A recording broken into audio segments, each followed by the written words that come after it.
Hello dear student, welcome to my channel Arup study সেন্টারে তোমাদের প্রত্যেক ছাত্রছাত্রীকে স্বাগত। তো দেখো, আজ আমি তোমাদের যে থার্ড সামার রিভিউলেশন 2025-এর পরিবেশ ও বিজ্ঞান বিষয়ের প্রশ্নপত্রটি নিয়ে এসেছি। তো এই প্রশ্নপত্রের উপর কিছুক্ষণ আগে স্কুলে পরীক্ষা হয়েছে, তো সেই প্রশ্নপত্রটি আমি তোমাদের কাছে সাজেশনমূলক তুলে ধরছি। যাদের এখনও পরিবেশ ও বিজ্ঞান বিষয়ের প্রশ্নপত্রটির পরীক্ষা হয়নি যে সকল স্কুলে, তো দেখো আমি যে সকল ভিডিওগুলি এই চ্যানেলে আপলোড করছি তোমাদের সাজেশনমূলক এবং কোশ্চেনের উত্তর ভিডিও যেগুলি দিচ্ছি সেগুলি তোমরা অবশ্যই দেখে নেবে। যারা চ্যানেলটিতে নতুন দেখছো অবশ্যই চ্যানেলটিকে সাবস্ক্রাইব করবে। তো দেখো, তোমাদের সঠিক উত্তর নির্বাচন করে যে 1 × 21 আছে এই প্রশ্নপত্রে, সেগুলি আমি দেখিয়ে দিচ্ছি। সঠিক উত্তরগুলি লাল কালির চিহ্ন টিক চিহ্ন দিয়েছি। তো দেখো, প্রমাণ বায়ুমণ্ডলীয় চাপে বিশুদ্ধ ফুটন্ত জলের তাপমাত্রা তো 212 ডিগ্রি ফ্যারেনহাইট করবে। 0 ডিগ্রি সেলসিয়াস উষ্ণতায় 2G বরফকে জলে পরিণত করতে তাপ লাগে 160 কিলোক্যালোরি। তারপর দেখো, আলোক রশ্মি লম্বভাবে দর্পণের উপর আপতিত হলে প্রতিফলন কোণের মান হবে 0 ডিগ্রি। বৃত্তাকার পথে গতির উদাহরণ এখানে করবে তোমরা সিএটি, পৃথিবীর আহ্নিক গতি। তারপর নিউটনের দ্বিতীয় গতির সূত্র অনুসারে বল এখানে করবে ভর গুণিত ত্বরণ।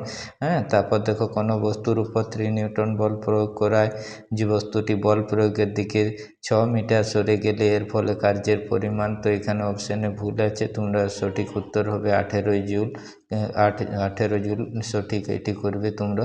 তারপর দেখো, 7 দাগের যে কোশ্চেনটা, N2O-তে এনে যোজ্যতা 1 করবে। তারপর দেখো, এখানে তোমার ম্যাগনেসিয়ামের চিহ্ন Mg করবে, খাদ্য লবণের সংকেত করবে NaCl, সিএটি সঠিক উত্তর। ভিনিগারের রাসায়নিক নামটা অ্যাসিটিক অ্যাসিড। একটি দ্রবণের pH = 9 হলে দ্রবণটি হবে ক্ষারীয় দ্রবণ। তারপর দেখো, একটি জৈব ভঙ্গুর পলিমার সেলুলোজ। কোন খাদ্য উপাদানে শক্তি পাওয়া যায় না? তো করবে ভিটামিন ডি, এটি সঠিক উত্তর। কেমন? এবার দেখো, যে তোমাদের পরের কোশ্চেনটির পেজটি আছে সেটি আমি দেখিয়ে দিচ্ছি তোমাদের। তো দেখো, এখানে যে ভিটামিন বি কমপ্লেক্সের অভাবজনিত রোগ বেরি করবে। অ্যাক্টিন নামক প্রোটিন থাকে পেশিতে। তারপর একটি পরিণত ম্যানগ্রোভ গাছ বছরে 1 হেক্টর জমিতে সোডিয়াম সরবরাহ করে 32 কেজি। মানসিক অসুস্থতার লক্ষণ ডিপ্রেশন করবে। সিকিম কোন বায়োডাইভার্সিটি হটস্পটের অন্তর্গত? পশ্চিমঘাট পর্বতমালা। একটি গ্রিন হাউস গ্যাস এখানে মিথেন, দেখো সিএটি সঠিক উত্তর। ভারতবর্ষের কয়টি বায়োডাইভার্সিটি হটস্পট আছে? 4টি করবে। কিউলেক মশাবাহিত রোগ হচ্ছে ফাইলেরিয়া। কেমন?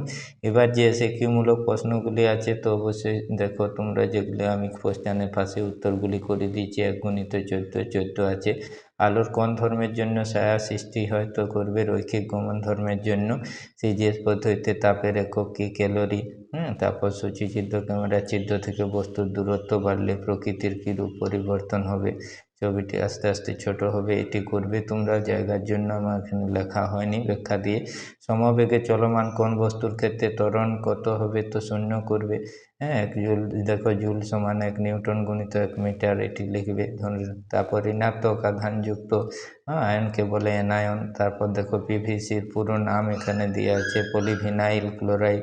তারপর খাদ্য লবণের মধ্যে উপস্থিত কোন উপাদান বাতাস থেকে জলীয় বাষ্প শোষণ করতে পারে? Magnesium chloride, MgCl2। কোন মৌলের অভাবে অ্যানিমিয়া যে রোগ হয় সেটা? লোহা করবে, Fe আয়রন। কেমন? কোন প্রকার খাদ্য আমাদের তাড়াতাড়ি এতে বুড়ো হয়ে যাওয়া আটকায়? তো এগুলো করবে তোমরা। সঠিক উত্তর প্রোটিন করবে, লেখা হয়নি। ভেজাল সরষের তেল খেলে কোন রোগ হয়? তো ড্রপসি করবে তোমরা। হুয়ের পুরো নাম লিখবে, ওয়ার্ল্ড হেলথ অর্গানাইজেশন। দুধকে জীবাণুমুক্ত করার পদ্ধতির নাম পাস্তুরিকরণ। কেমন? অস্ট্রেলিয়া কোয়ালা ভালুকের প্রধান খাদ্য কোন পাতা? তো উত্তর করবে ইউক্যালিপটাস পাতা। তারপর দেখো, 15 দাগে যে কোশ্চেনটি আছে তোমাদের, সেটি শব্দের প্রাবল্য কমাতে সাহায্য করে এমন একটি গাছের নাম? অশোক গাছ করবে। ব্ল্যাক ডেথ রোগটি কী নামে পরিচিত? প্লেগ নামে। এবার 2 নম্বর প্রশ্ন মানে যে 7টি 14টি আছে সেই কোশ্চেনগুলি দেখো খুবই ইম্পর্টেন্ট। যাদের পরীক্ষা হয়নি এগুলি তৈরি হয়ে গেছো তোমরা সম্পূর্ণ সিলেবাস থেকে। তো আমি গুরুত্বপূর্ণ এই প্রশ্নপত্রের যে প্রশ্নগুলি তোমাদের দেখিয়ে দিচ্ছি এরপর, এগুলি তোমরা ভালো করে তৈরি করে নাও, তাহলে তোমরা পরীক্ষায় কমন পেয়ে যাবে। তো এগুলো স্ক্রিনশট নিয়ে তোমরা তৈরি করতে থাকো। যাদের পরীক্ষা আছে অবশ্যই তোমরা এগুলি কমন পেয়ে যাবে। তো দেখো, এই প্রশ্নগুলি আমি তোমাদের কাছে দেখিয়ে দিচ্ছি। বড় প্রশ্নগুলি যেগুলি আছে, তো এগুলি তোমরা দেখে নাও। এখানে দেখো বাম দিক ডান দিক যেটি আছে সেটির উত্তরগুলি আমি করে দিয়েছি। তো ভিডিওটি ভালো লাগলে অবশ্যই একটি লাইক দিয়ে বন্ধুদের মধ্যে শেয়ার করে দেবে আর চ্যানেলটিকে অবশ্যই সাবস্ক্রাইব করবে।